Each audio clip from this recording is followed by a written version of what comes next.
और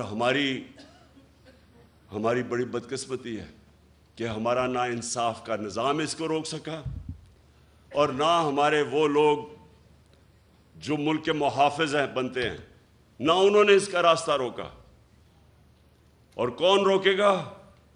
इंशाअल्लाह आपका भाई इमरान खान इंशाअल्लाह इसका रास्ता रोकेगा।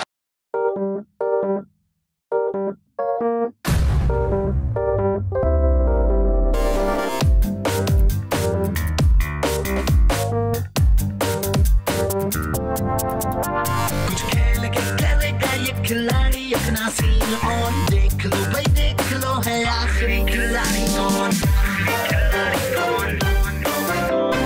आखिरी खिलाड़ी कौन। कुछ खेल के करेगा ये खिलाड़ी, अपना सीन ऑन, देख लो भाई। यहाँ ऐसा कुछ नहीं होगा, दिमाग चलाओ, जवाब बताओ और लाखों ले जाओ। आखिरी खिलाड़ी कौन?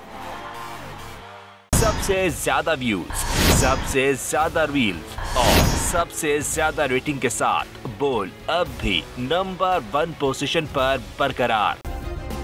सब्सक्राइब करें और बेल दबाएं ताकि कोई खबर रह न जाए।